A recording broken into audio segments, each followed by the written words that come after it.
anybody had an iPad or a phone that has unlimited data so that you could record it, the whole thing, then send it to her. She would get it posted, and she continues to be involved, but she's just not here. So that was the deal. And I hate them, but you just ignore them. Just don't pay any attention to it. Feel free to still make your comments, because you just gotta. That's how you learn and grow, is when you share. So, what do you want me to be, Dan? You're good. You're good. Okay, I'll move it I around. won't move, you move. Sounds good. So, a couple of things.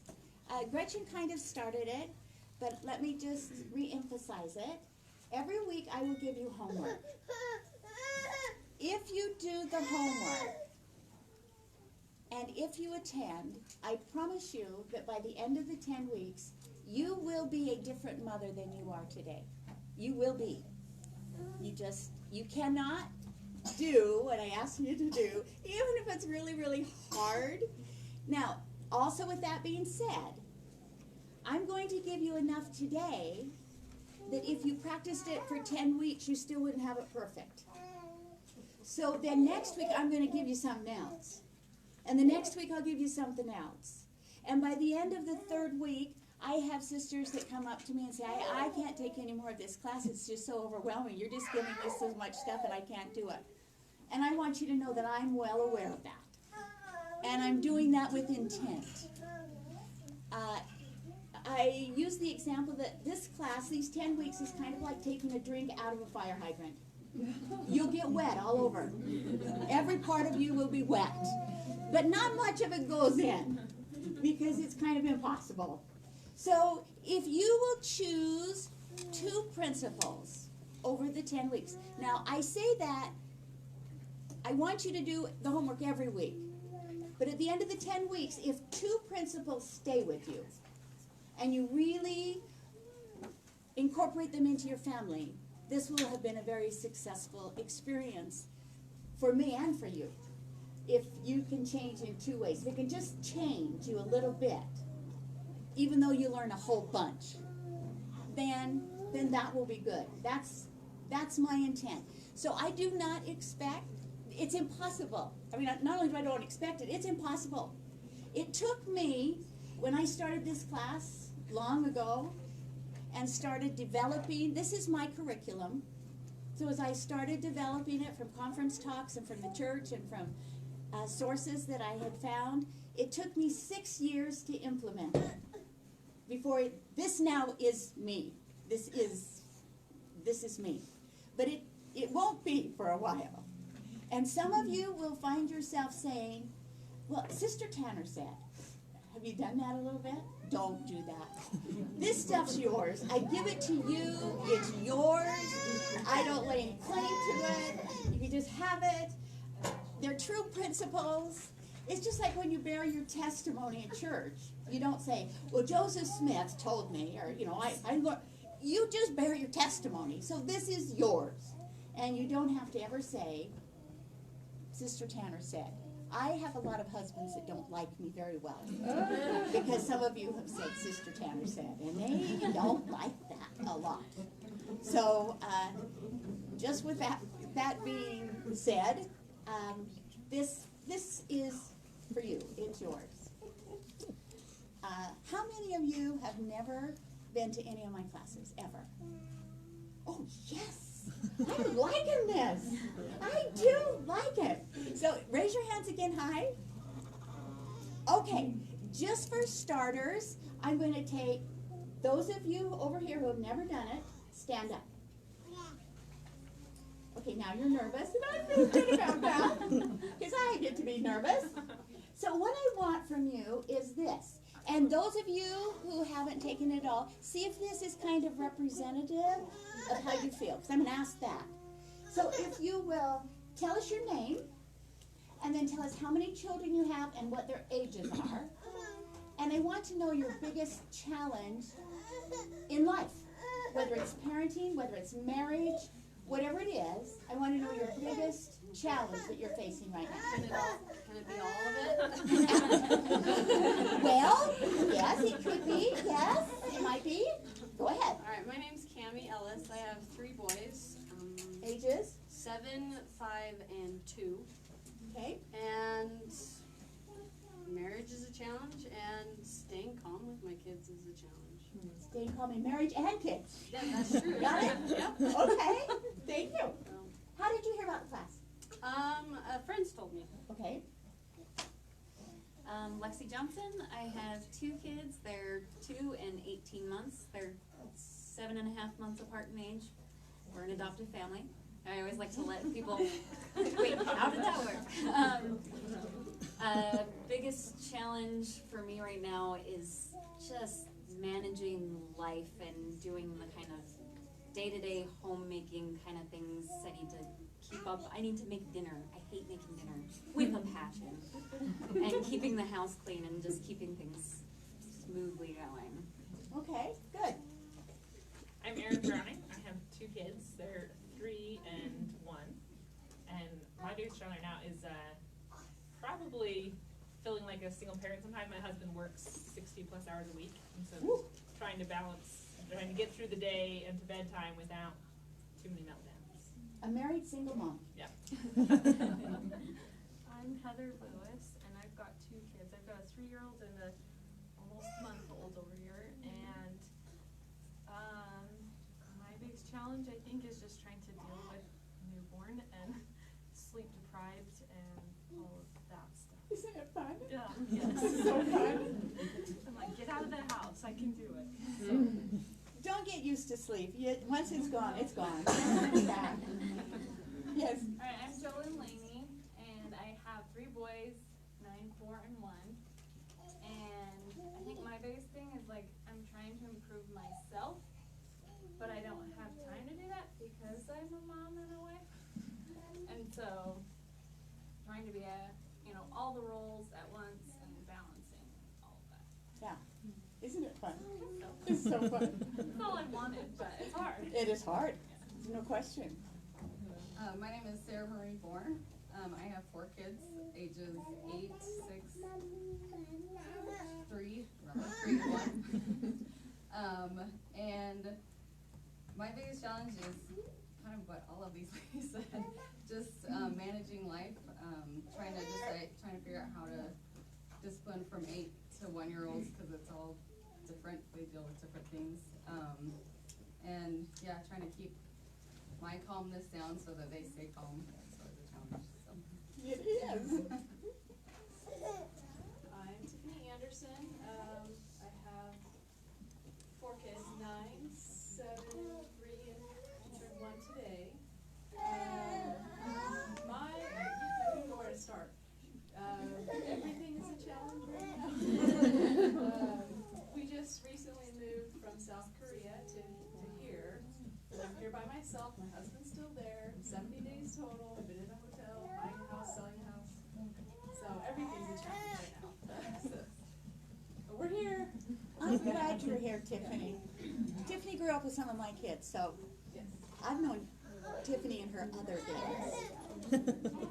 So those of you now who are also kind of new, did that kind of fit the stress where you're at, the challenges? Anyone else have a challenge they would like to say that maybe wasn't addressed? Yes, please. My kids are older, and Yes. so I'm like shifting into a new piece of life. Yes, you and are. Finding my own identity. You know, after being a mom and thinking only of them, like, so am I now. They're Yes. kind of more independent. Yes. And wait till you're an empty nester, it's worse. Then you go, who am I? What do I like anymore? I don't even know. That's good. That is really good, Sister Hawkins. Yes. I just want to pipe up for those that are working moms. Yes. Everyone deals with stuff, like, everyone has to deal with balance, but, I think those of us that work, plus try to handle everything else, it's a little unique, and so trying to not feel guilty when you have to, not be there. Yes. So, Yes. yeah. Lindsay, yes. Right on. Yes. I guess one of mine is being prepared for what's coming ahead. Meaning, I'm getting a girl that's slowly getting into her tween years, and kind of armoring her up for what's going to happen, or maybe just be prepared, or maybe I can get some skills or some ideas of how to handle it. Good. So Yes. just being pre-prepared. Yes. There was another hand. Yes. I was just gonna say, I just had my first one, so I'm on maternity leave, and I like my job. Like, I want to go back to my job. I like that, so it's kind of like, I feel guilty, like, oh, I like working. I like being away from my kid. So I kind of miss my job, which is a challenge, kind of. Yes. Okay, with all of that being said, right now, I want you to understand, you know, you have these smoke-free zones or drug-free zones at schools. This is a guilt-free zone. No one can feel guilty here. You might feel guilty because you like your job. I think it's fabulous that you like it. I think it's great. And Lindsay feels guilty because she has a job that she has to do and would love to have more time at home, and that creates guilt. And then we have guilt because you're a mom all the time and there's never any time for you, and then you feel like you're not getting any of it quite right, and so you feel guilty about the whole darn thing. It's just, you know, you're supposed to be better than that. Leave your guilt at the door, because everybody can carry guilt, because none of us are perfect. I want you to know, if you're trying, give up your guilt. You don't have to be there. And if you think you do, understand that you never will be there. Because parenting and marriage, all of this is like being on a train. And the Polar Express, I like that movie. So it's like being on the train, and if you're going through the night, on the train, in the front of the train is that big headlight that shows the tracks. And this is just what your life is like, going on the train of life, if you will. That headlight moves ahead of you. And so as you start your trip, the headlight shows, but when you reach that point, you've improved, you're that much better. But at that point, the headlight's showing out further, showing you where to go. So what you do, what you're capable of doing, never catches up with what you know. So stop blaming yourself that you're not doing with perfection, which is another word we won't use, we don't like. If you're trying, if you're making an effort, when we get to discipline, well, some of you, your favorite discipline is to yell. And if you do that 100% of the time, because that's what you do, my feeling is if tomorrow you do it 95% of the time, give yourself a lot of credit. You're doing awesome. And then we'll take it down, and if you yell 90%, and then 85. This is just about percentages. It's about changing in percentages. And that's all. So if you can take what we talk about today and do it a little bit this week and change your percentages, you're on your way. That's what it's all about. That's what it's not about getting it all done. It's about working towards an end. We're going to talk about that a little bit more today. So for those of you, there's quite a few of them. I'm a little bit surprised that this is your first time with us. Just let me encourage you to bring a friend next week. It is free. And I think parenting and being a mom is something that's really, really needed. But there's nowhere to get instruction. So I would love it if we outgrow this room, we'll go into the chapel. It just doesn't matter. The more people that we can help get a vision, the better I think we are.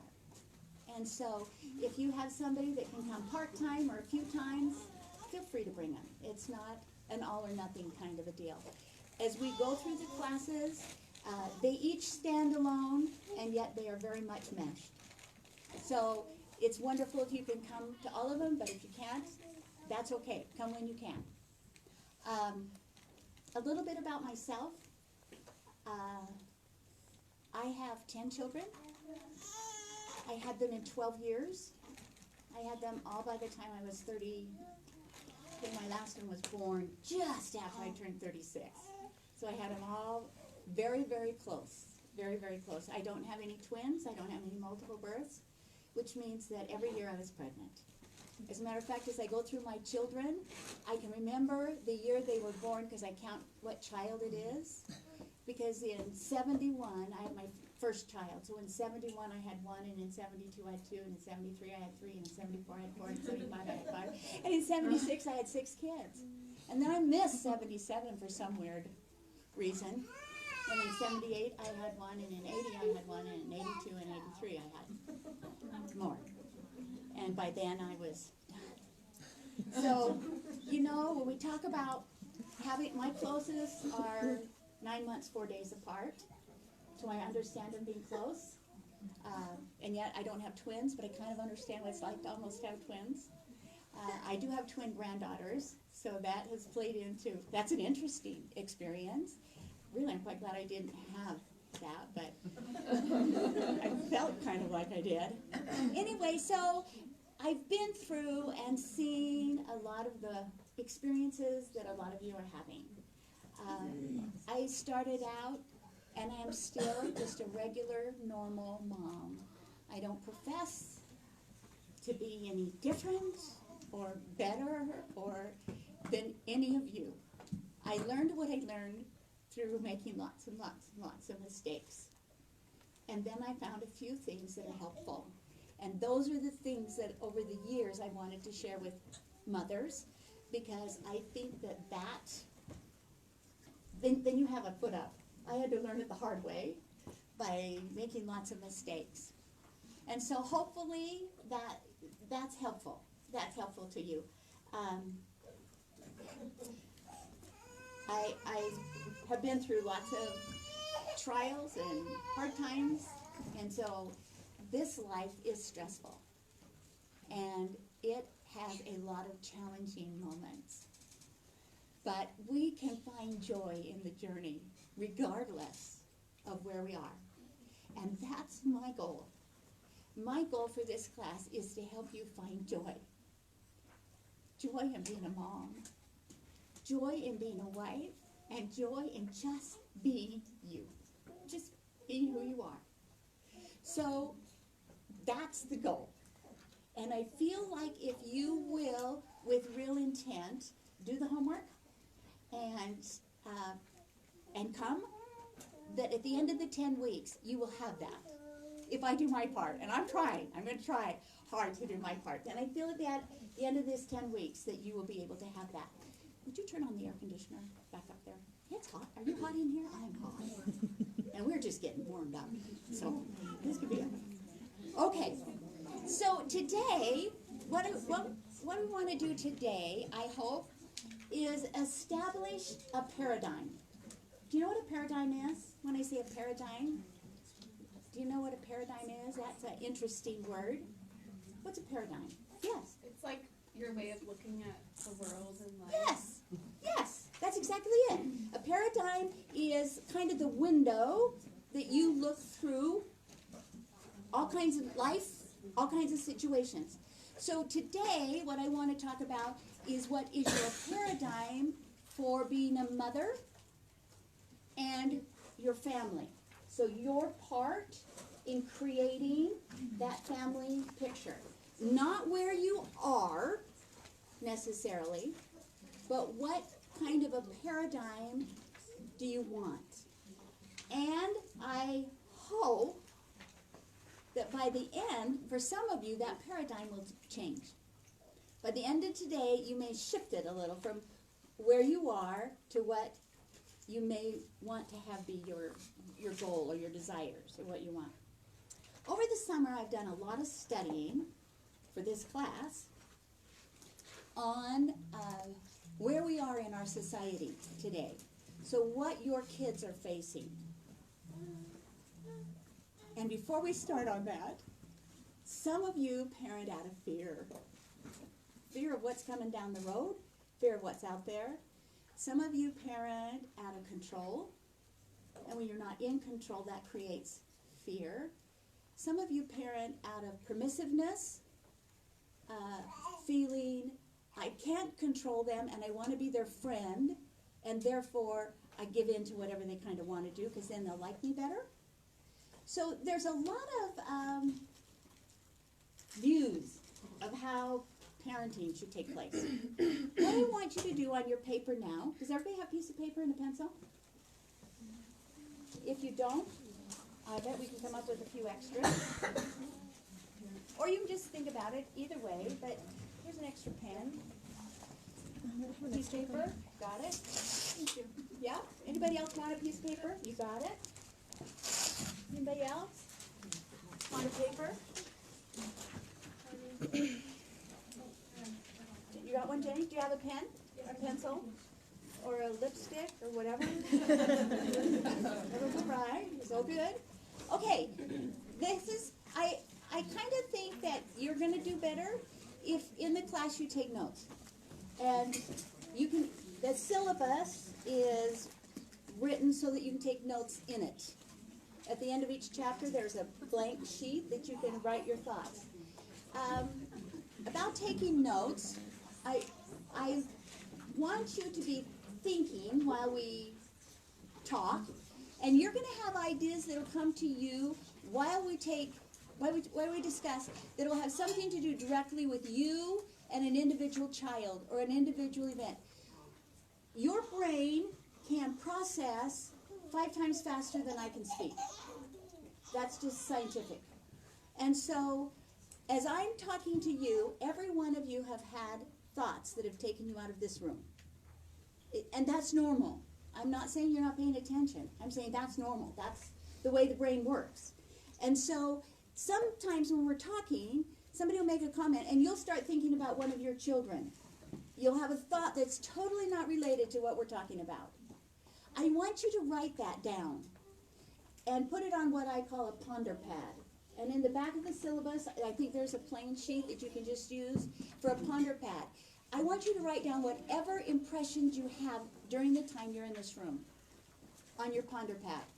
And then at a different time, I want you to go back and look at those. Some of those thoughts you'll throw away. And some of those thoughts will be answer to prayer. And so they're important for you to follow. Because you will receive answers to your problems that I don't teach. It's just that the Spirit will give you answers. So I want you to write them down. Where do we get one of those syllabus? In that box. Oh. Yes. They're $14. If you have the money today, you put it in the envelope. If not, you can. I don't keep a record. I do have to pay the bill at the printers. So anyway, I want you to keep your ponder pad. Now, on today's notes, there's some questions I want you to answer. I want you to think for a moment, what do you do really well as a parent?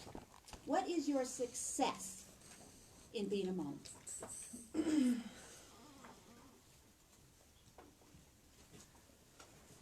Some of you are looking a little bit perplexed, like, do I have a successful part? Yes, you do. Yes, you do.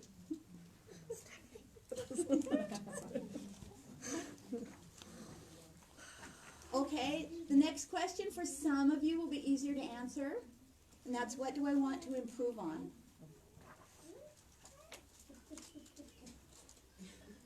Give us a minute. Not a list, an item.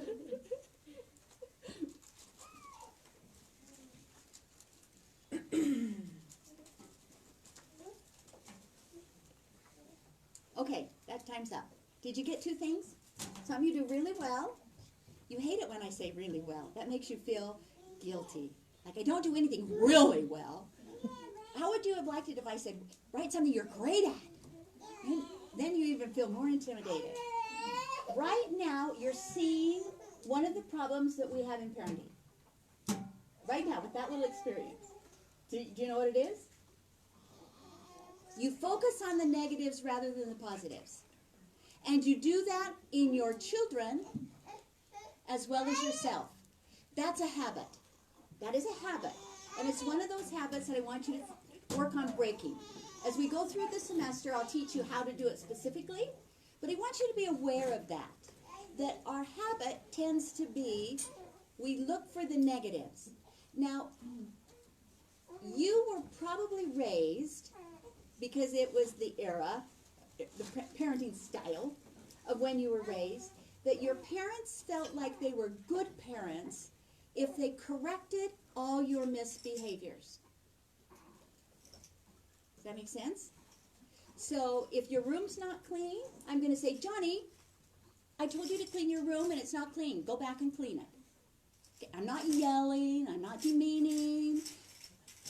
You forgot to wash your face. Go brush your teeth. You didn't take your dishes over from the table. Go get your dishes and take them over. How come the dog's still in here? The dog needs to go outside. And we're always correcting. And in our head, as we're giving these instructions, what's going on? How many times do I have to tell that kid to do that? How many times? When will that kid know to put his dirty socks in the laundry without being told? And come to me the next morning and say, Mom, I don't have any socks. Yeah, they're all under your bed. Go get them out. Put them in the laundry. I'm tired of telling you. Okay, so most of you were raised and maybe parents, because usually the way we parent is the style with which we were raised. And so we feel like we're being a good parent, or our paradigm in parenting, how we view being a good parent, is to teach our children to be obedient and do what's right. Yes? Just kind of vaguely nod so your neighbor won't see if you're really nodding, if that's kind of how it feels.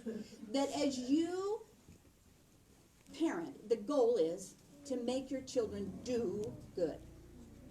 Now, we're going to change our paradigm. And I want you to switch that paradigm just a little. And I hope you can see the difference, because by the time we get done, there's going to be a bigger difference. But this is just the first step. And what we want to do, that goal has to be to help our children create an environment where our children will want to choose themselves to do good. So their doing good is not created by an external force being acted upon, but it's from an internal force where they choose. Their desire is to choose to do good. You see the difference?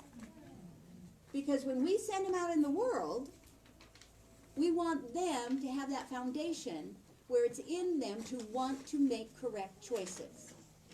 And if all of our parenting is involved in external correction, then they do not internalize that desire. So we want to create the environment, and we're going to be talking about it for 10 weeks of how to do that, in creating an environment that, number one, makes them feel safe enough to choose. Number two, gives them courage enough to choose. And number three, for them to have the power then to follow through and do it. So that starts in training our children when they're little tiny people.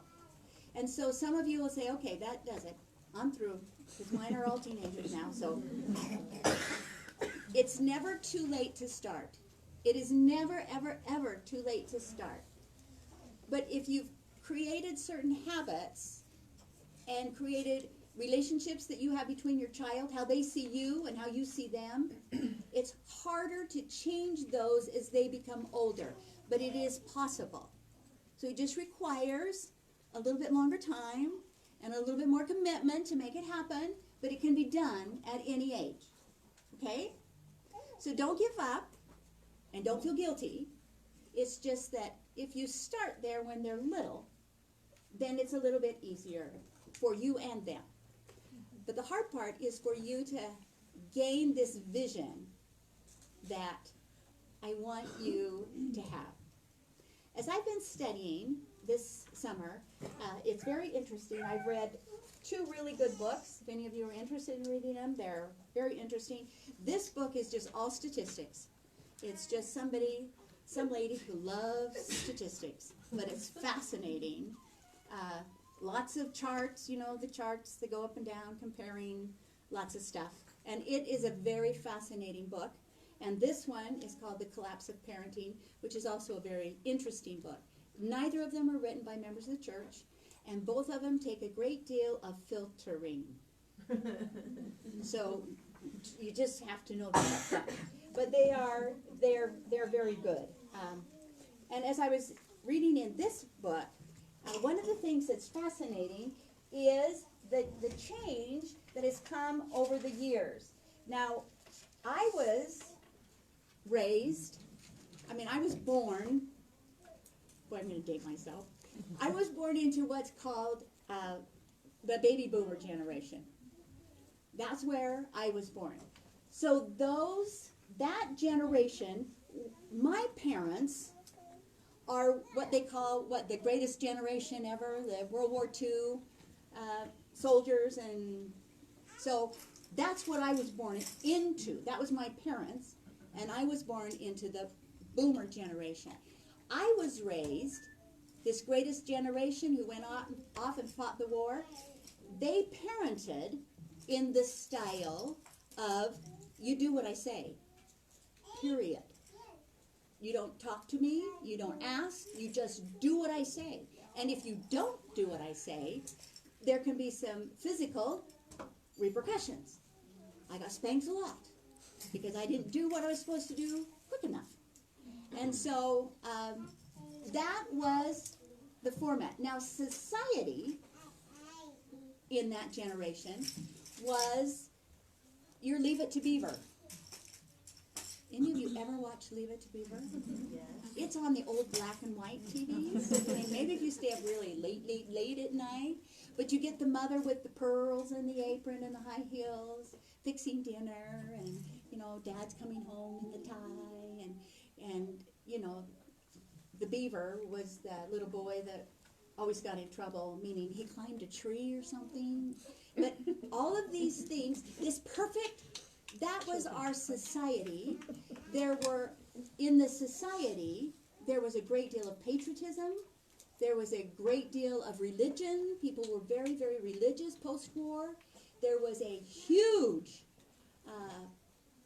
feeling of family loyalty. Families were big. Family units were big. Society was safe. You would just go out and ride your bikes, go do whatever you wanted, and the neighborhood takes care of you. That's where I was raised. That was what I was raised in. So then, the next generation is what they call the X generation. And that generation was born into that time of racial equality and, you know, trying to get women's equal rights. And so they came in creating society, more equal rights. And you begin to have children who are pulling away from parental authority just because you said so. Because now we want equal rights. And children see that as not just equal rights for women or for blacks, but for everybody in the family. So you get the beginning of children wanting to be a peer to adults. Wanting the same privileges, wanting privileges earlier, wanting to grow up faster, wanting to have adult opportunities. Then you have what we call the Millennials. And I think a lot of you might fit there. The Millennials, the book said, are those born from the 1980s to the early 90s, up to about 95-ish, right in there. And so I think that might include most of you. Now, I'm just going to tell you what the book says. I'm not telling you what you are because, you know. But the Millennials then, after being preceded by this generation that wanted equality and all of this, they took it to an extreme and were raised very much in entitlement. And because they had parents, now the Generation X wanted to give their children more than they had, and We have two parents now working in a lot of cases, and a little bit of guilt in the home about two parents being gone, and so then they increase what they give, and we require less responsibility from children, but children are wanting to have adult experiences, and so they become very entitled, thinking, I deserve this. I deserve this because I was born. Therefore, I deserve. And they became, now I'm not talking about you, I'm talking about the society. They became less prone to want to work hard, less prone, they feel that they ought to be taken care of. They just ought to be taken care of. So then we come to that puts you in that millennials, and I'm not saying that describes you, I'm saying that's what their society is looking like. So now we come to you, your children, and this author titled Your Children is what she called the I generation. And the I stands for internet. So this generation, since 2012, almost every person in America anyway has access to, and most have, cell phones that are connected to the internet. So your children, your generation now, is the first generation to be raised with the challenges and the problems that total access to the internet brings. In your generation, the internet became available, but it was new, and everybody was excited about it, and nobody had done studies about the impact that it would have. Now, this many years later, they have done studies and they have done research, a lot of research, on the impact of the internet. And so it's very interesting what idiosyncrasies they have discovered in this generation, your children's generation. So it's what they are living with and what they are dealing with. And it's important that you know what their world looks like. Now, you want to create a different world, and I don't want you to be fearful of their world. I want you to have knowledge about their world. It's not to create fear, it's to create understanding. That when you understand what they're faced with, then when they come home and they've got problems, you can better deal with helping them work through whatever there is out there.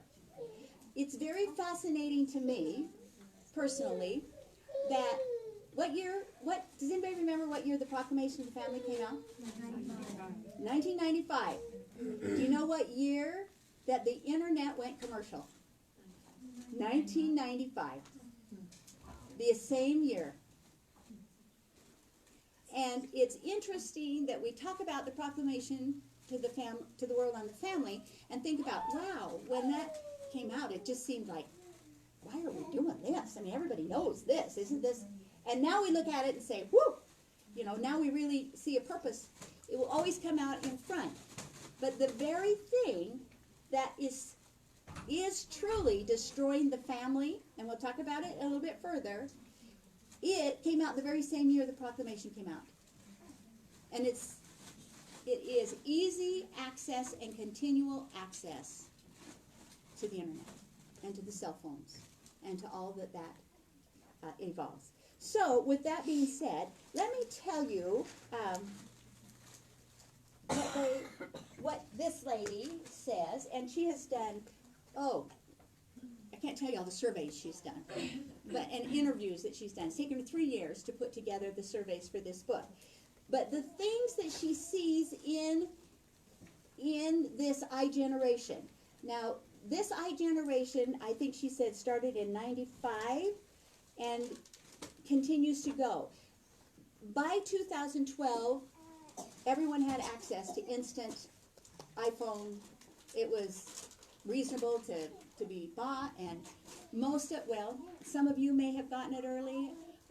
See, that's not in my generation. It has come since then. When I was raising my children, it was just beginning. I mean, Mario Brothers was the big, huge thing then. And so now that's like cartoons compared to what they have now. So when I raised my children, I did not have the problem that you have raising your children with electronics and with media.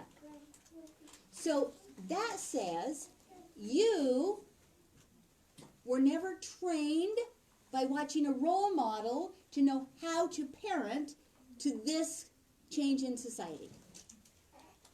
And so if you're kind of confused and you don't know what to do, and your kids come home and say, but everybody else has a phone, why can't I have a phone? And they're in 4th grade.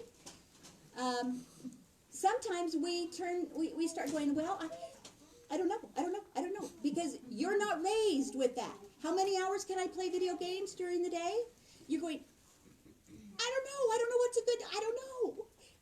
Because it keeps them peaceful, it keeps them quiet, and it keeps them out of your hair. And so sometimes, what age do you notice children start playing with phones?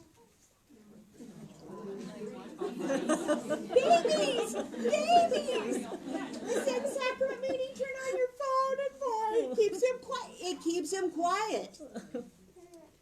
Now, what was the first thing I told you about changing your paradigm? It's not getting them focused on do. So when you hand a 3-year-old a phone to keep them quiet, what are you focused on? Do. The behavior, absolutely.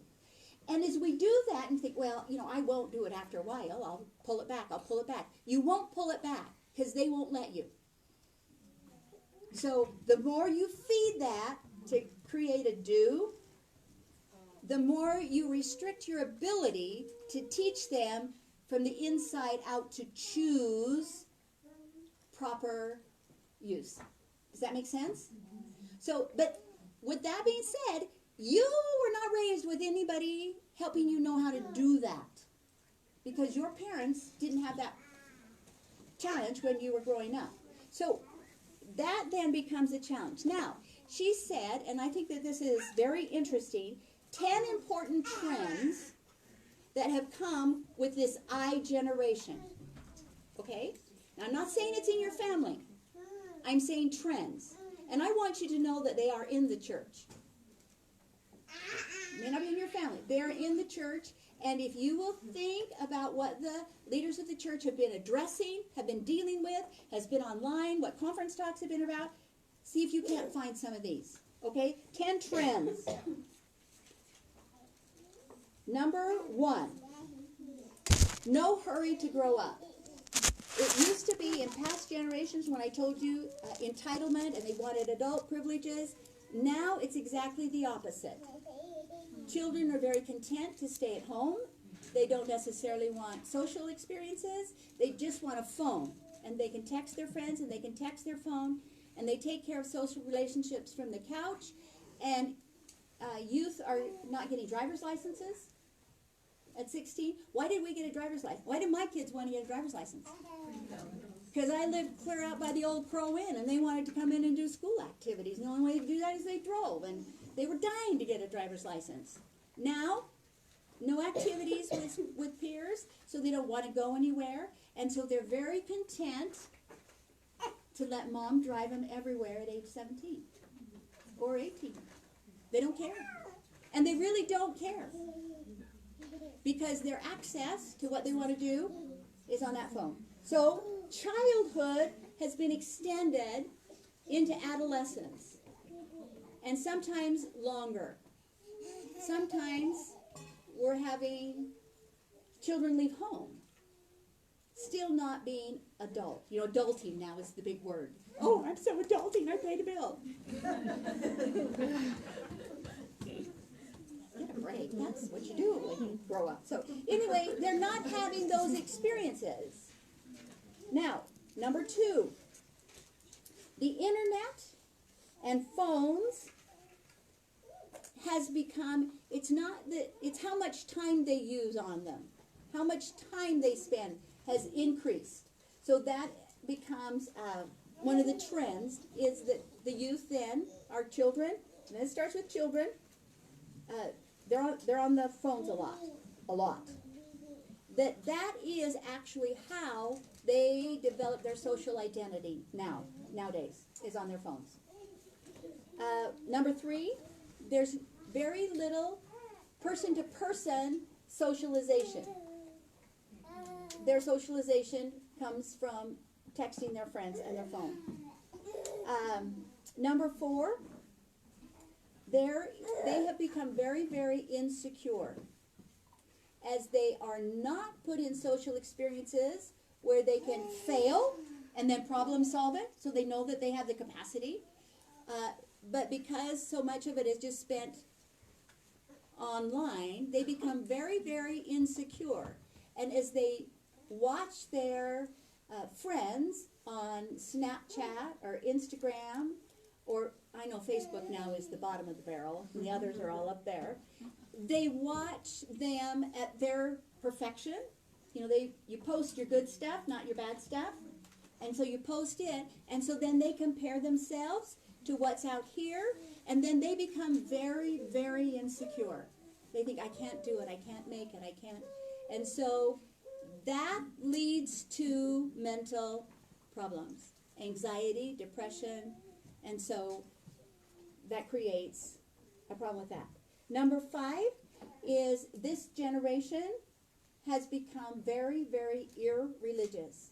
Religion is very much not a part of our society. Where we used to live in a very, very Christian nation, we now live in a non-religious nation. And it's not that they have gone to a different religion than Christianity. It's just that they don't do religion at all. So, and part of that is because religion tends to set moral standards. And this generation, the next thing is that they have become infinitely accepting of everything. And so as they accept, do what you want to do, then religion imposes standards, which then is contrary to their belief system of everybody gets to do what you want to do. So it doesn't matter what you want to do. It's all okay. You just do yours and I'll do mine, and everything's okay. But that pulls them away from religion and moral standards. So we've reached a point where that. They are very, very worried about safety. Physical safety and mental safety. In reading this book, there's college students who want to have a safe place on the college campus, where if they're offended at what a professor says, they could go into their safe place on the college campus and be safe. And if anybody offends them or speaks against them or throws a slur at them, they need to go to their safe place. And so they're very insecure emotionally. They haven't learned, in the olden days, they just say, well, buck up. It's no big deal. Now they can't. They don't have it within them, that strength, to be able to fight those things off. So they're very, very concerned about safety. One of the reasons they don't drive is because it's not safe. So it's safer to have mom drive me. They don't want to go out and go to different places because it's not safe. And they're very, very concerned about physical and mental safety for them, which was interesting to me. And then, I guess as it would be, you would expect, they're very independent politically. They don't want to be told what to do, really don't want to be told what to do, because they feel like everybody has their own choice and everybody can do whatever they want and they do their own thing. And I've told you that they're very, very inclusive. They don't set any. So isn't that interesting? So now when you look at this, perhaps you can understand why anxiety's up now, because they're getting this missed image on the internet. If you look at internet use, and we'll do that in detail when we do the lesson on morality, but the girls are involved mostly on the internet from a very young age, in Snapchat and Instagram and Facebook, and very concerned about the social and comparing themselves. Some of them will take selfie after selfie after selfie after selfie so that they can post the perfect selfie. You know, so that they are looking, their image is good. And then everybody else is doing that.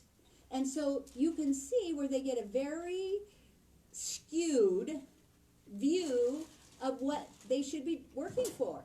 Now, boys tend to be on the internet more playing games, doing gaming, and as they get a little older, pornography. So those are the things that boys tend to be attracted to, and those are the things that girls tend to be attracted to. And both of them are horrendously detrimental over time. Just because, I'm going to throw it out here as a, what do they call that, the trailer or the whatever, to catch you, make your interest spawn, whatever.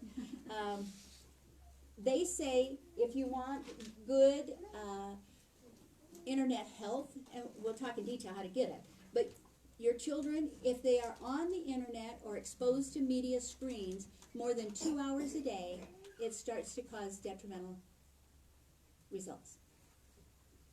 So then the question goes back, and this is the ponder question that goes on your pad. How much time do you spend on your phone a day? Because it affects you in similar ways. So I am sure that there's lots of but you know, but and I'm not here to evaluate any of those. That's for you to evaluate your buts. But think about it, because you can't teach them a principle if you don't live it. And so that's just one thing to look at this week. I want you to look at it and see if that applies.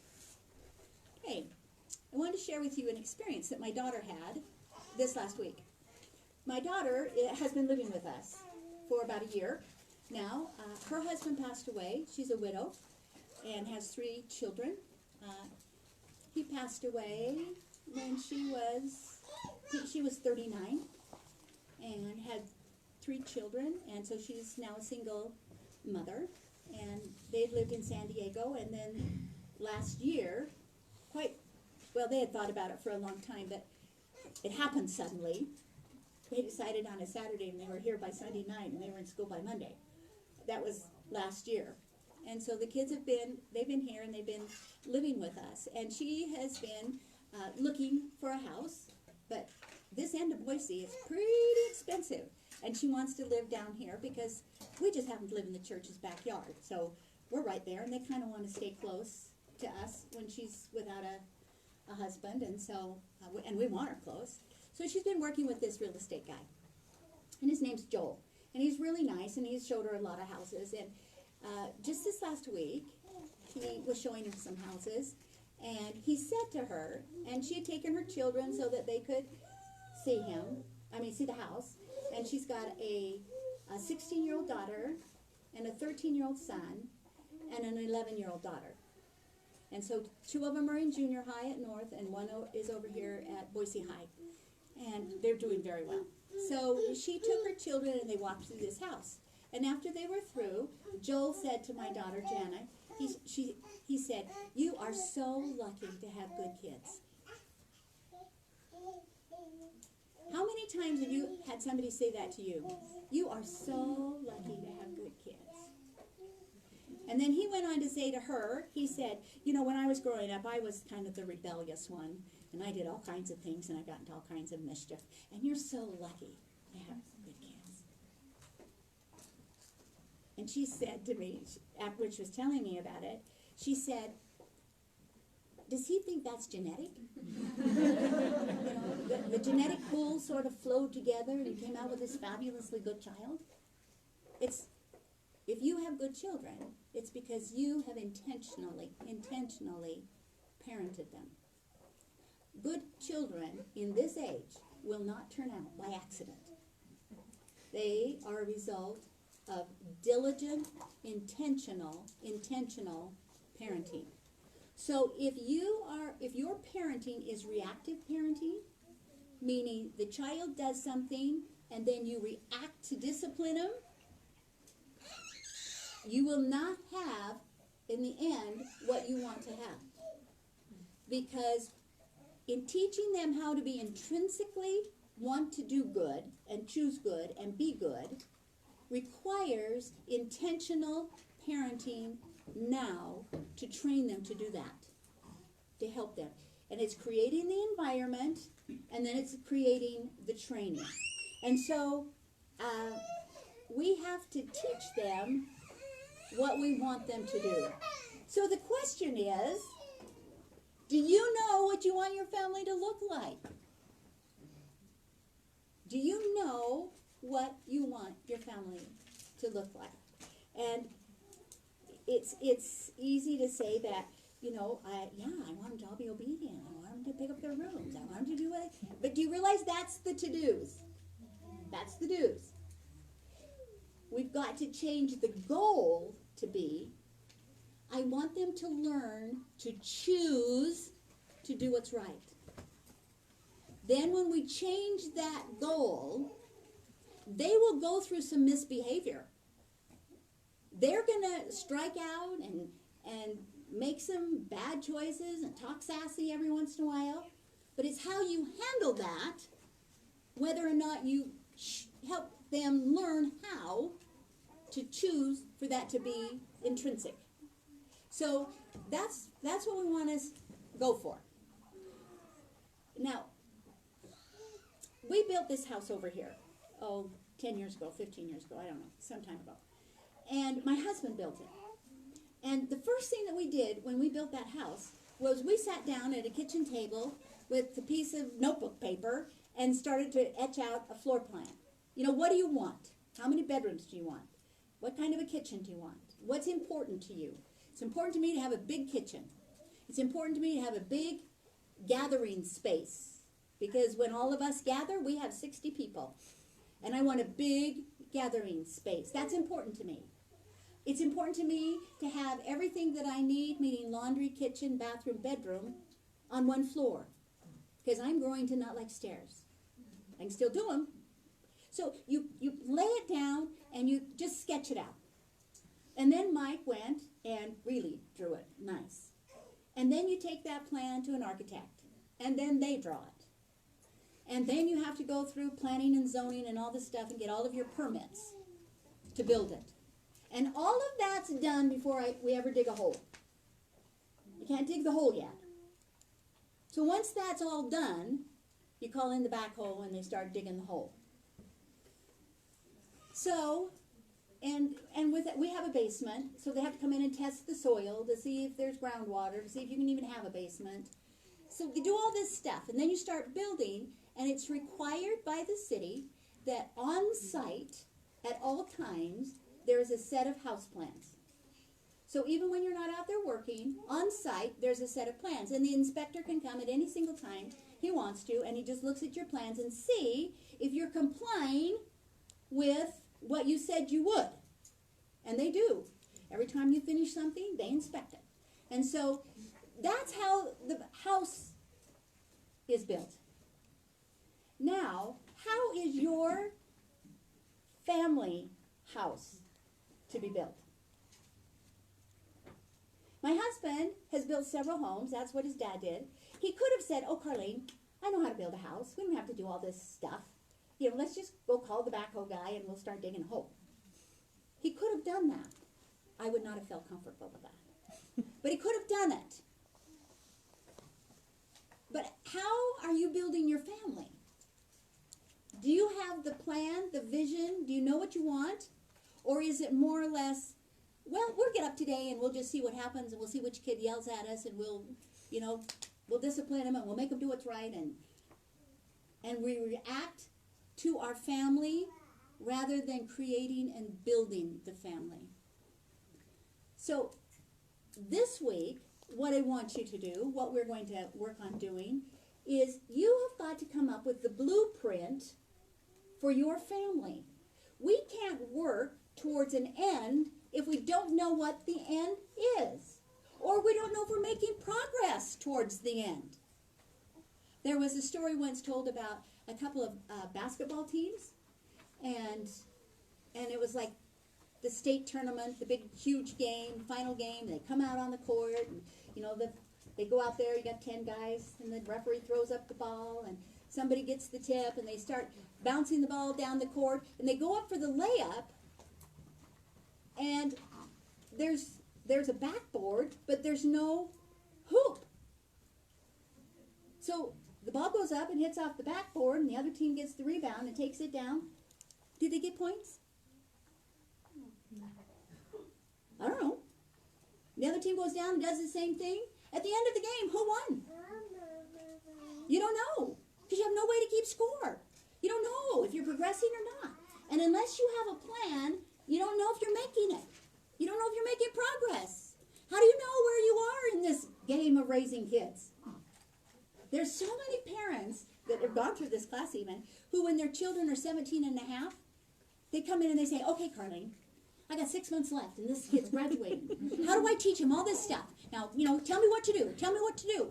Well, it's a little bit late to teach everything you want them to know in that last 6 months. You start teaching, but how do you know what to teach or if they're getting it? We have testimonies, we know what a family should look like, but how do you know if you're doing it in your home? So that's what I want you to create during this week. Let me read you a quote by Russell Ballard. Over the years, I have observed that those who accomplish the most in this world are those with a vision for their lives, with goals to keep them focused on their vision and tactical plans for how to achieve them. You got that? Vision is created by, okay? Then this is always before them, and it becomes